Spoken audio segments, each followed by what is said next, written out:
Om Namo Narayani.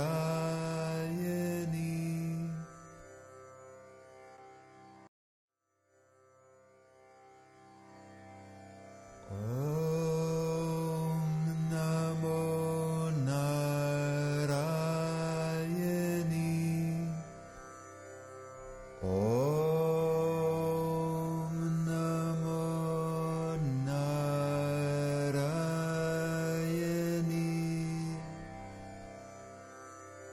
Om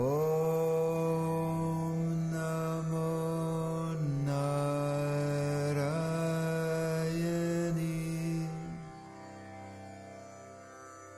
Om Namo Narayani. Om Namo Narayani.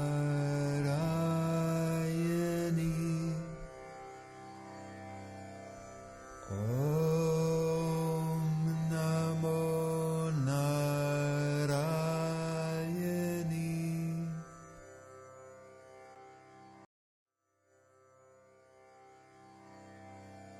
Om Namo Narayani. Om Namo Narayani. Om Namo Narayani.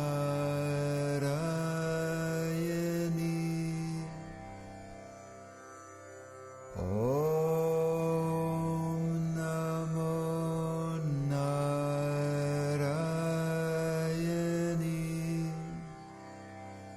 Narayani. Om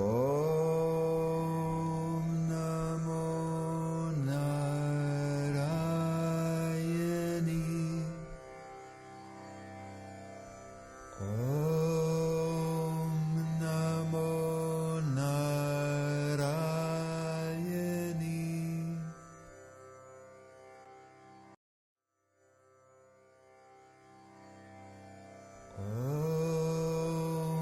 Namo Narayani. Om Namo Narayani.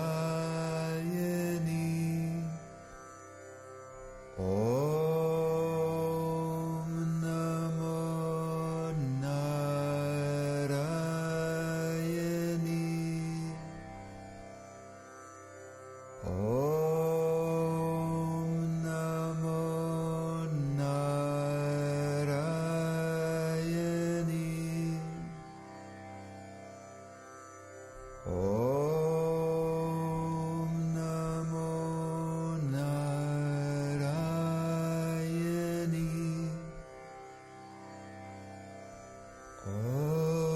Om Namo Narayani.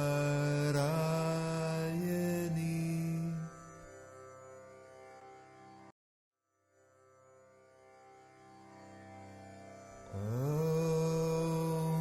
Namo Narayani. Om Namo Narayani.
Om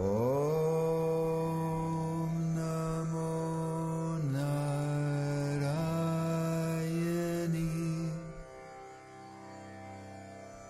Om Namo Narayani.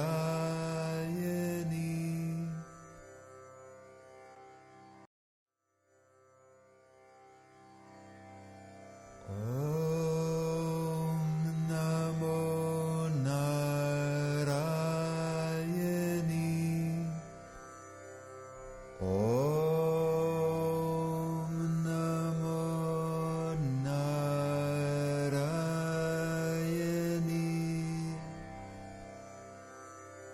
Om Namo Narayani.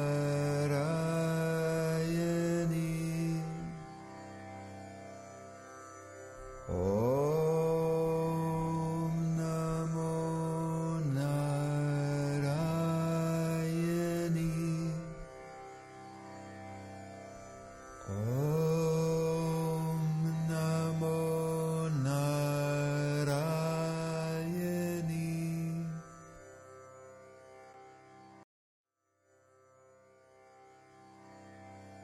Om Namo Narayani. Om Namo Narayani. Om Namo Narayani.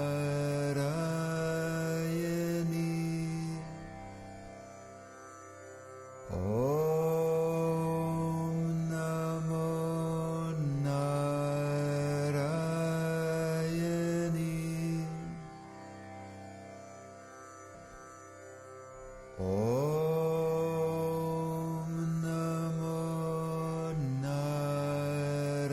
Om Namo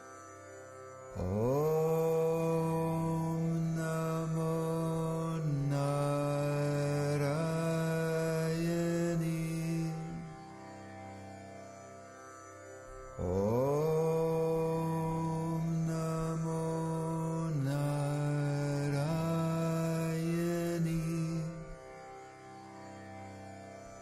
Om Namo Narayani.